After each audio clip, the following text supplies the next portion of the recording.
তারাশঙ্কর বন্দ্যোপাধ্যায়ের এক অসাধারণ সৃষ্টি, তাই না? তারানাথ তান্ত্রিক। আজ চলুন আমরা তারই মুখে শোনা একটা গল্পে ডুব দিই। ভাবুন, বাইরে ঝমঝম করে বৃষ্টি পড়ছে, আর ঠিক সেই সময়ই শুরু হচ্ছে এমন এক কাহিনী যেখানে যুক্তি, অলৌকিকতা, বিশ্বাস, ষড়যন্ত্র সবকিছু কেমন যেন মিলেমিশে একাকার।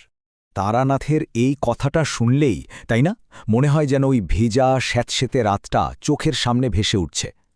আমরাও যেন তার বৈঠকখানায় বসে আছি, লণ্ঠনের আলোটা কাঁপছে, আর অপেক্ষা করছি একটা রুদ্ধশ্বাস রহস্যের সাক্ষী হওয়ার জন্য। তো গল্পের শুরুটা কিন্তু বেশ অন্যরকম। তারানাথ তখন একটা গভীর ব্যক্তিগত শোক, সেটা কাটানোর জন্য হিমালয়ের কোলে ঘুরে বেড়াচ্ছেন। কিন্তু শান্তির খোঁজে ঘুরতে ঘুরতে তিনি এমন একটা গ্রামে এসে পৌঁছলেন যেটা এক অজানা ভয়ে একেবারে থমকে গেছে। আর সেই গ্রামের সবচেয়ে সম্ভ্রান্ত পরিবার জমিদার সুখদেব সেন শর্মার পরিবারে সেখানেই নেমে এসেছে এক অন্ধকার ছায়া।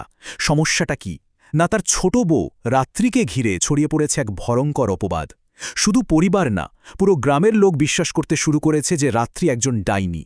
ব্যাপারটা কিন্তু শুধু মুখের কথায় থেমে থাকেনি। একের পর এক এমন ঘটনা ঘটতে লাগল যে রাত্রির বিরুদ্ধে অভিযোগগুলো আরও জমাট বাঁধতে শুরু করল। যেমন ধরুন, গ্রামে হঠাৎ করে ছাগল ভেড়া মরে পড়ে থাকতে দেখা গেল। তারপর ক্ষুব্ধ গ্রামবাসীরা এসে জমিদারের বাড়ির সামনে রীতিমতো বিক্ষোভ শুরু করে দিল। আর সবশেষে রাতের অন্ধকারে হুবহু রাত্রির মতো দেখতে একটা ছায়ামূর্তিকে নাকি ঘুরে বেড়াতেও দেখা গেছে। মানে সব প্রমাণ যেন একদিকেই আঙুল তুলছে। কিন্তু এত কিছুর পরেও তারানাথের মনে কোথায় যেন একটা খটকা কিছুতেই মন থেকে সায় দিচ্ছিল না। শোকের মধ্যে থাকলেও তার যুক্তিবাদী মন বলছিল, না, কোথাও একটা বড়সড় গোলমাল আছে। আর তাই তিনি ঠিক করলেন নিজেই এই রহস্যের তহতক যাবেন। আর তদন্তের প্রথম রাতেই যা ঘটল, শিয়রে ওঠার মতো। ভাবুন একবার, বাগানের জমাট অন্ধকার থেকে ভেসে আসছে একটা ভয়ঙ্কর গর্জন। তারানাথ একটা দুঃস্বপ্ন দেখলেন, রক্তের নদী বয়ে যাচ্ছে। আর তারপরই দেখলেন রাত্রির তালাবন্ধ ঘরের মেঝেতে তাজা রক্তের দাগ। শুধু তাই নয়, একটা অশরীরী গলা থেকে ভেসে এলো হুমকি, আমি তোদের সবকটাকে শেষ করে দেব। মানে এটা পরিষ্কার যে বাড়িতে একটা অশুভ শক্তি সত্যিই রয়েছে। আর এখানেই তারানাথের যুক্তিবাদী মন আসল প্রশ্নটা খুঁজে পেল। আচ্ছা, একটা কথা ভাবুন তো, যদি রাত্রিকে প্রতি রাতে ঘরে তালা দিয়ে রাখা হয়, তাহলে ঠিক সেই সময়েই সে গ্রামের বাইরে গিয়ে পশু হত্যা করছে বা বটগাছের নিচে ঘুরে বেড়াচ্ছে। এটা কিভাবে সম্ভব? এই যে অসম্ভব একটা বৈপরীত্য, এটাই তারানাথকে একরকম নিশ্চিত করে দিল যে আরে, পর্দার আড়ালে অন্য কোনো খেলা চলছে। অনুসন্ধান করতে করতে তারানাথ বাগানের একটা অন্ধকার কোণ থেকে একটা অদ্ভুত জিনিস খুঁজে পেলেন। একটা কুচকুচে কালো পাথর, নাম কালকুট। এটা কিন্তু কোনো সাধারণ পাথর নয়। তন্ত্র সাধনায় অশুভ শক্তিকে কোনো একজনের উপর ফোকাস করার জন্য এটাকে ব্যবহার করা হয়। আর পাথরটা হাতে নিলেই অদ্ভুত ঠান্ডা লাগছিল, আর একটা তীব্র গন্ধ, যা থেকেই বোঝা যাচ্ছিল যে এর সাথে কোনো অশুভ শক্তি জড়িত। তো ঠিক যখন তারানাথ রহস্যের জট প্রায় খুলেই ফেলেছেন, ঠিক তখনই জমিদার বাড়িতে এন্ট্রি হল আর একজনের, এক নতুন তান্ত্রিকের। কি তার জাঁকজমক, কি তার হাবভাব, আর এসেই শটান দাবি করে বসলেন যে এই সমস্যার সমাধান একমাত্র তিনিই করতে পারবেন, আর কেউ নয়। এই দুজনের মধ্যে তফাতটা ছিল, মানে যাকে বলে আকাশ পাতাল।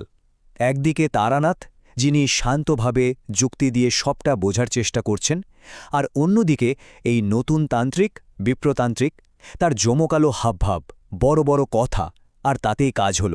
জমিদার থেকে শুরু করে গ্রামের লোক সবাই খুব সহজে তাকে বিশ্বাস করে ফেলল। আর বিপ্রতান্ত্রিক, সে কিন্তু খুব চালাক, খুব তাড়াতাড়ি পুরো পরিস্থিতিটা নিজের কন্ট্রোলে নিয়ে নিল। সে তারানাথকে বোঝালো যে মশাই, এই অশুভ শক্তি আপনার সাধনার অনেক ওপরে, আর খুব কৌশলে তাকে এই তদন্ত থেকে একরকম সরিয়েই দিল। ব্যাস, নিজের আসল প্ল্যানটা খাটানোর জন্য রাস্তাটা একেবারে পরিষ্কার করে ফেলল সে। এবার ক্লাইম্যাক্স। পুরো গ্রাম এসে জড়ো হয়েছে জমিদার বাড়ির বাগানে। বিপ্রতান্ত্রিক একটা বিশাল যজ্ঞের আয়োজন করেছে, মানে একটা বড়সড় হোমযজ্ঞ, যার মাধ্যমে নাকি রাত্রির শরীর থেকে ওই ডাইনিকে তাড়ানো হবে। বুঝতেই পারছেন চারদিকে কীরকম একটা টান টান উত্তেজনা। আর যজ্ঞের যা যা হচ্ছিল সব যেন একটা সাজানো নাটক। বিপ্রতান্ত্রিক গম্ভীর গলায় মন্ত্র পড়ছে, আর হঠাৎ করেই উস্কো খুস্কো চুলে রাত্রি বেরিয়ে এলো। সে কি ভয়ঙ্কর হাসি তার! বিপ্রতান্ত্রিকও সুযোগ বুঝে রায় দিয়ে দিল, রাত্রিকে সারানো যাবে না, ওকে গ্রাম থেকে বের করে দিতে হবে। সবাই যখন এটা প্রায় মেনেই নিয়েছে, ঠিক তখনই এগিয়ে এলেন তারানাথ, আর একাই সব হিসেব গণ্ডগোল করে দিলেন। তারানাথের ওই একটা কথাতেই পুরো খেলাটা ঘুরে গেল। তার হাতে কি ছিল জানেন? সেই রহস্যময় কালো কালকুট পাথরটা, বাগানের অন্ধকার থেকে খুঁজে পাওয়া এই গোটা ষড়যন্ত্রের আসল চাবিকাঠি। আর যেই না তারানাথ পাথরটা ওই দাউ দাউ করে জ্বলা আগুনে ছুঁড়ে মারলেন, সঙ্গে সঙ্গে কান ফাটানো একটা শব্দ করে ওটা ফেটে চৌচির হয়ে গেল। আর এর পরে যা ঘটল, বিশ্বাস করুন, সেখানে যারা ছিল তারা কল্পনাও করতে পারেনি। ব্যাস, ওই কালকুট পাথরটা ভাঙতেই মিথ্যের পুরো জালটা ছিঁড়ে গেল। এতক্ষণের সাজানো নাটকটা ভেঙে চুরমার, আর আসল ষড়যন্ত্রটা সবার চোখের সামনে একদম পরিষ্কার হয়ে গেল। পাথরটা ভাঙার সঙ্গে সঙ্গেই দেখুন কি হল। রাত্রি শান্ত হয়ে মাটিতে লুটিয়ে পড়ল অজ্ঞান। আগুন থেকে এক রাশ কালো ধোঁয়া বেরিয়ে এসে সোজা ঢুকে গেল বাড়ির বড় বউ মেঘনার শরীরে, যে ছিল আসল চালক। আর মেঘনার সঙ্গে সঙ্গে রাগে চিৎকার করে উঠল। মানে এতক্ষণের নাটক এক মুহূর্তে খতম। আর শেষ পর্যন্ত কি হল? নিজেরা যে ফাঁদ পেতেছিল তাতেই ধরা পড়ল দুজনে। ওই অশুভ শক্তি ভর করা মেঘনা ঝাঁপিয়ে পড়ল বিপ্রতান্ত্রিকের ওপর। আর তাদের শেষ লড়াইয়ে মেঘনা যখন তাকে গলা টিপে মারছে, বিপ্রতান্ত্রিকও তার ত্রিশূল দিয়ে মেঘনাকে শেষ করে দিল। লোভ আর পাপের কি সাংঘাতিক পরিণতি! তাহলে পুরো প্ল্যানটা কি ছিল? পরিষ্কার, আসল অপরাধী ছিল ওই বিপ্রতান্ত্রিত আর তার পার্টনার বাড়ির বড় বউ মেঘনা। তাদের একটাই লক্ষ্য ছিল জমিদারের সব সম্পত্তি হাতিয়ে নেওয়া। আর নিরীহ রাত্রি, সে তো তাদের এই লোভের পথে কাটা হয়ে দাঁড়িয়েছিল। তাই তাকে ডাইনি সাজিয়ে চিরদিনের জন্য রাস্তা থেকে সরিয়ে দেওয়ার এই ভয়ঙ্কর ছকটা কষেছিল ওরা। তাহলে রহস্যের শেষ গিটটাও খুলে গেল। ওই যে কালো কালকুট পাথরটা, ওটাই ছিল সব নষ্টের গোড়া। ওটা আসলে একটা মিডিয়ামের মতো কাজ করছিল। মেঘনা আর বিপ্রতান্ত্রিক ওই পাথরটা ব্যবহার করে দূর থেকে রাত্রিকে কন্ট্রোল করত, মানে তার উপর ডাইনির প্রভাবটা প্রজেক্ট করত, যাতে সবার মনে হয় যে রাত্রির ওপরই ভূত চেপেছে।